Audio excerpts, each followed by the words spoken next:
याद है आपको बचपन में स्कूल के वो दिन जब आपको भारत का नक्शा बनाने के लिए कहा गया था और आपने भारत के नक्शे के साथ साथ एक और नक्शा बनाया था, ठीक भारत के नीचे तमिलनाडु के बगल में।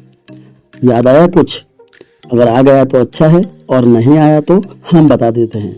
वो नक्शा है श्रीलंका का। इसे हम भारत के नक्शे के साथ साथ हमेशा बनाते आए हैं और गजब बात तो यह है कि बचपन से भारत और श्रीलंका का नक्शा देखने और बनाने के बावजूद शायद ही हमने इस बात पर गौर किया हो।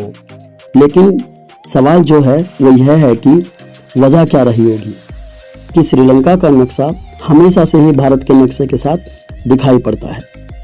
क्या भारत का श्रीलंका पर कोई अधिकार है या श्रीलंका का भारत से कोई करार है? क्या ऐसा कुछ हो सकता है? नहीं, ऐसा कुछ नहीं है, बल्कि इसके पीछे का एक और ही ठोस कारण है। पर वो कारण क्या है, इसकी ही पड़ताल आज की इस वीडियो में हम करने वाले हैं। नमस्कार दोस्तों, मेरा नाम रवि है और आप देख रहे हैं आपका अपना YouTube चैनल स्ट्रीम आर्ट्स। देखो दोस्तों, श्रीलंका का भारत के नक्शे में दिखाए जाने के पीछे का जो प्रमुख कारण है वो है ओशन लॉ, यानी कि अंतर्राष्ट्रीय समुद्री कानून। इस कानून को बनाने की पहल यूएनओ यानी कि संयुक्त राष्ट्र संघ ने की थी और वो साल था 1956, जब पहला law of the sea UNO clause first यानी कि United Nation convention law on the sea सम्मेलन आयोजित किया गया था। उस सम्मेलन का परिणाम घोषित किया गया साल 1958 में, जिसमें कई अंतर्राष्ट्रीय देश शामिल थे। Law on the sea UN clause first के तहत समुद्र और विभिन्न देशों की सीमा रेखाओं को लेकर समझौते पर एकमत राय रखी गई। इसके बाद इस कानून को लेकर साल 1973 से 1982 तक तीसरा संयुक्त राष्ट्र सम्मेलन आयोजित किया गया, जिसके परिणाम स्वरूप समुद्र से जुड़े कानूनों को अंतर्राष्ट्रीय मान्यता दी गई। लॉ ऑफ द सी के तहत किसी भी देश की आधार रेखा यानी कि बेस लाइन से 200 समुद्री मील तक समुद्र में मौजूद हर चीज को, हर देश को अपने नक्शे में दिखाना अनिवार्य कर दिया गया। अब साहब, ये समुद्री मील क्या है? तो मैं आपकी जानकारी के लिए बता देता हूँ कि एक समुद्री मील होता है 1.8 मीटर के बराबर और इस हिसाब से 200 समुद्री मील हुआ 370 किलोमीटर।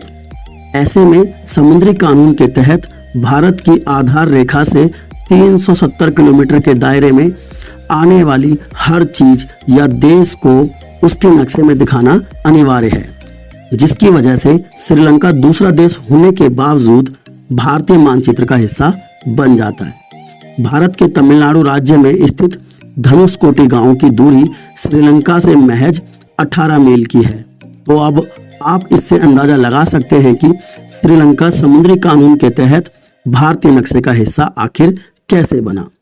लॉ ऑफ द सी के तहत भारतीय नक्शे में श्रीलंका को दिखाए जाने को लेकर आर्टिकल 76 में कुछ अहम बातों का जिक्र किया गया है। जिस आर्टिकल 76 के बारे में हमने जिक्र किया, यह आर्टिकल असल में यूएन कन्वेंशन के लॉ ऑफ द सी में शामिल है, जिसे हम ओशन लॉ भी कहते हैं।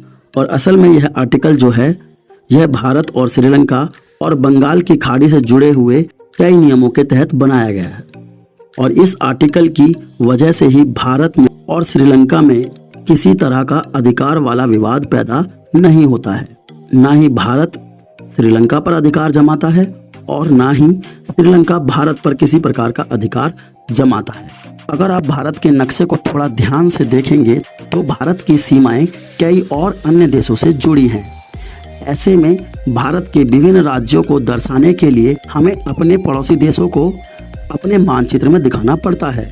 अगर उत्तराखंड को दिखाना है तो उसके साथ साथ जुड़े नेपाल और चीन को नक्शे में दिखाना अनिवार्य होगा और भूटान व बांग्लादेश भी अपनी सीमा रेखाओं की वजह से भारतीय नक्शे का हिस्सा बन जाते हैं। हालांकि श्रीलंका भारत के साथ किसी तरह की सीमा का बंटवारा नहीं करता है। लॉ ऑफ द सी के कारण भारत को श्रीलंका को अपने नक्शे में दिखाना अनिवार्य कर दिया गया है।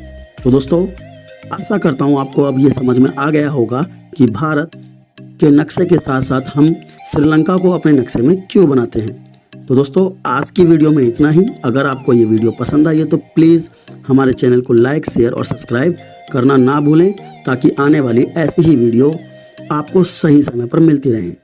Thank you so much. धन्यवाद।